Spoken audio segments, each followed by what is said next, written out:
Bom, agora a gente vai fazer o exercício 4, lá da página 15. E para esse exercício, eu quero só dar uma explicada numa parte que a gente não viu ainda na teoria, aqui na nossa revisão, né? Mas que, como eu falei, vocês já trazem essa bagagem aí das potências de anos anteriores. E também não é nada demais. É a questão do expoente negativo. Como assim expoente negativo, professor? É assim, ó. O expoente é o númerozinho que vai lá na frente, né? Lá em cima da base, ó. A base e o expoente.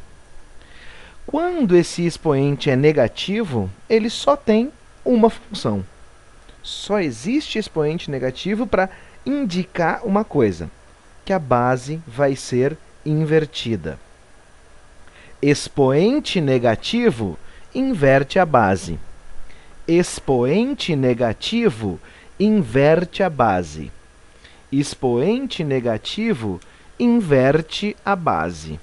É para isso que serve o expoente negativo, para inverter a base. No caso de 7 elevado a menos 1, olha como ficaria.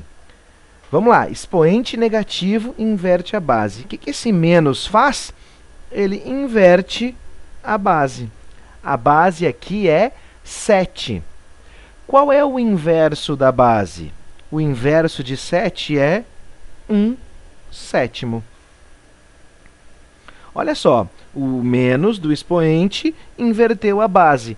Pronto, já cumpriu sua missão na Terra, o glorioso expoente negativo. Agora, a gente vai repetir o que sobrou aqui, ó, o expoente sem o sinal.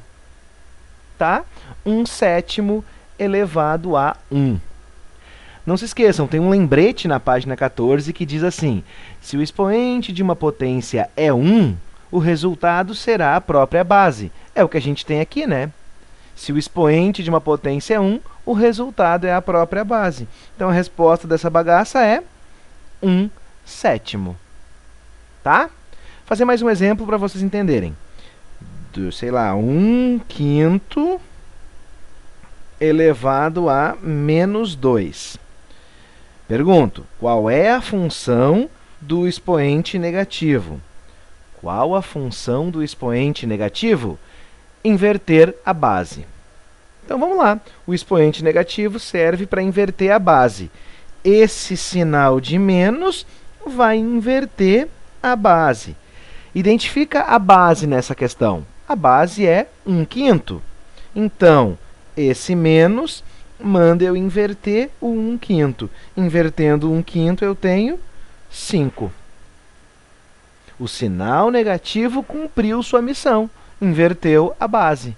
O que acontece? Eu sigo trabalhando com o expoente positivo.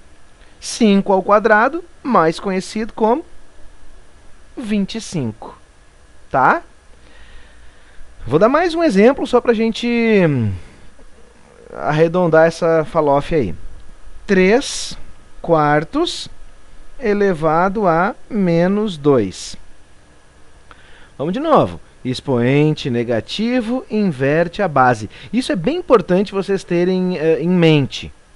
Por quê? Porque é isso que a gente vai focar. O expoente negativo inverte a base.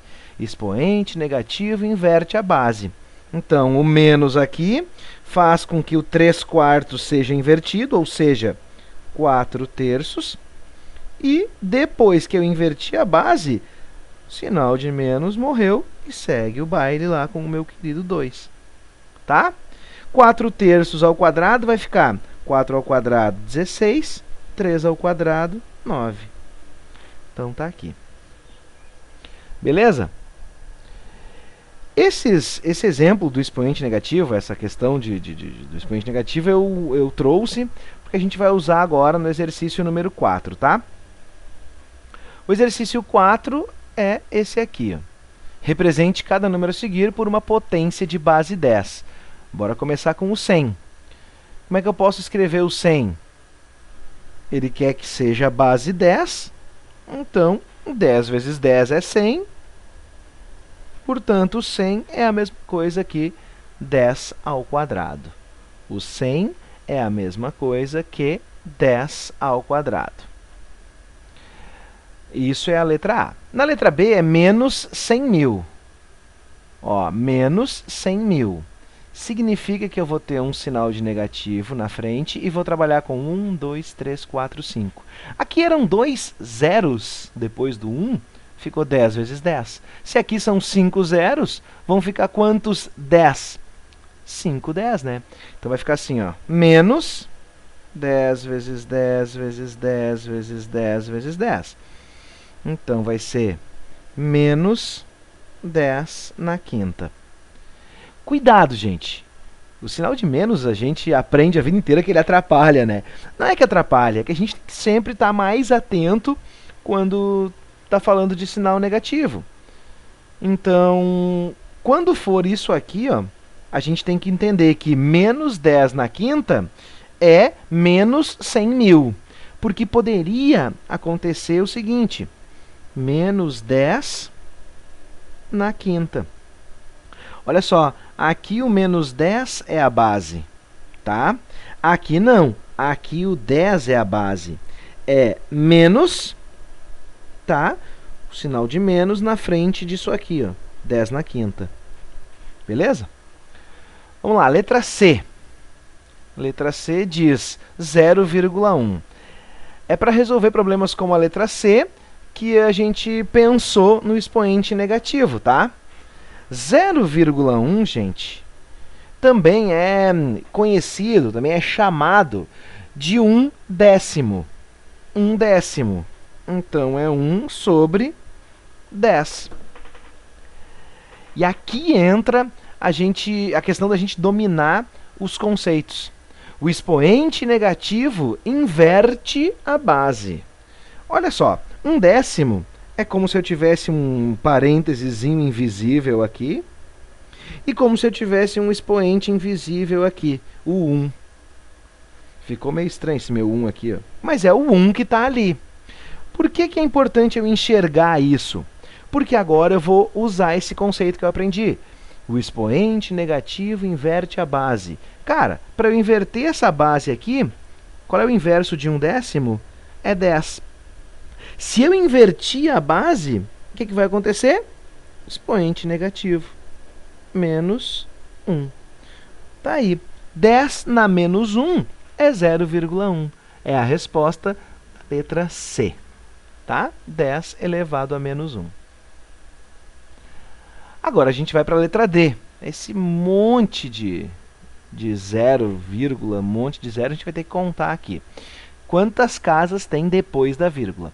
1, 2, 3, 4, 5, 6, 7. A gente tem ali 7 números depois da vírgula. Portanto, quando a gente for trabalhar, a gente vai pensar nisso, ó.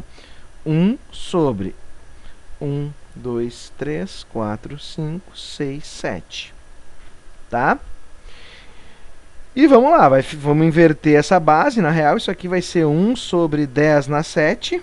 Né? 1, 2, 3, 4, 5, 6, 7. E aí eu vou inverter a base. Atenção, hein? Olha o que vai acontecer aqui. 10 na menos 7. Ih, professor, não entendi nada. Como é que saiu daqui e chegou aqui? Simples. Olha só. Pensa comigo. 1 sobre 10 na 7 é a mesma coisa que 1 sobre 10 na 7. Concordam comigo? Quanto que é 1 elevado a 7? É 1. E 10 na 7 está aqui, ó. Então, se eu pensar em 1/10 elevado à sétima potência, inverte a base, 10. Inverteu a base, expoente negativo. 10 na menos 7. Os dois caminhos para a gente enxergar a resposta da letra D. Beleza? Isso aí, espero que vocês tenham compreendido bem o exercício número 4.